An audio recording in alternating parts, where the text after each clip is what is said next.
Hashtag justice for Zubeen Garg, এই হেছটেগটো আজিৰ পৰা নে কালিৰ পৰা অফ হৈ গ'ল। মানে যোনে এই হেছটেগটো কমেণ্ট বক্সত কৰে তেওঁ কমেণ্ট ব্লক হৈ যায়। মোক বহুতে ফোন কৰি কৈছে যে ইয়াৰ ওপৰত এটা ভিডিঅ' বনোৱা। তো এই নিকৃষ্ট কামটো কোনে কৰিব পাৰে আৰু ইয়াৰ মানে ৰাইটছ কাৰ আছে সেইটো এতিয়া আপোনালোকে জানে। মই এতিয়া নাম নলওঁ, নাম ল'লেই মানে আজিকালি আকৌ ৰঙাঘৰৰ আলহী হ'ব লাগে, সেইটো চিধা কথা। এতিয়া মানে জুবিনদাৰ প্ৰতি মানে আমি সাধাৰণভাৱে জাষ্টিচ বিচাৰিবও মানে নোৱাৰা হ'লোঁ, বুজি পাইছেনে?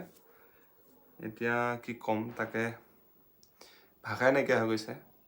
এই ন্যায় এতিয়া পাবনে নাপাব সেইটো আপোনালোকে ভাবি লওক। মই আগতেও কৈছিলোঁ যে এখন পূৰা ৰচিত ভাওনা হয় আৰু এতিয়া পূৰা মানে ক্লাইমেক্স তেখেতলোকে চেঞ্জ কৰিব, ভাওনাও তেখেতলোকেই ৰচিছে পূৰা।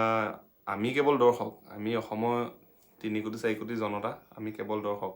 যিটো হেছটেগে এতিয়ালৈকে বিশ্বৰ সৰ্বাধিক হেছটেগৰ ওপৰত অলমষ্ট গুচি গৈছিলে, কিন্তু সেই হেছটেগটো এতিয়া মানে নোহোৱা হৈ গ'ল। কিয় ভয় খাইছে নেকি আপোনালোকে? পাপিষ্ঠসকলে ভয় খাইছে নেকি? ভয় খাই যদি ভুল কিয় কয়? ইমানখিনি মানে ৰাইজৰ পাৱাৰ দেখিছে ন এতিয়া, সেইটো কাৰণে ভয় খাইছে। এই হেছটেগ মানে এতিয়া হেছটেগৰ মূল্য বহুত, মই ক'ব নাযাওঁ, সেইটো আপোনালোকে জানে চাগে হেছটেগৰ পাৱাৰ কিমান।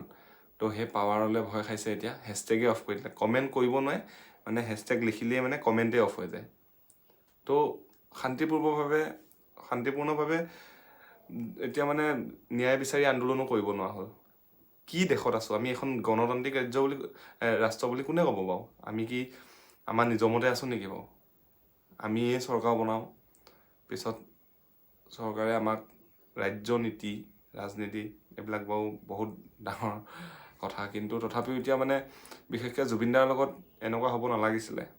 এতিয়া হেছটেগটো যদি আমি সাধাৰণ জনতাই যদি বিচাৰিব নোৱাৰোঁ, তেখেতৰ অনুৰাগীসকলে যদি আমি হেছটেগটো যদি লিখিব নোৱাৰোঁ, তেতিয়াহ'লে আমি কি কৰিম? প্ৰতিবাদ আন্দোলন বিক্ষোভ এইবোৰ কৰিলে কি হ'ব? তেতিয়াতো ৰঙাঘৰ আলহী কৰিছিলে, বহুতকে গুলিয়াইছিলে, হয়নে? গুলিয়াব লাগে কাক, গুলিয়াইছে কাক?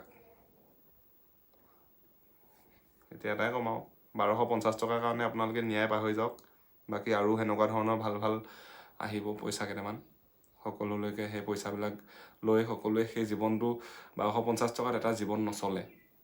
মই এটা কথা কৈছোঁ, মিঠাতেল দিলে এখন জীৱন নচলে, এখন সংসাৰ মিঠাতেল দিলে নচলে, ইমানেই ক'ম।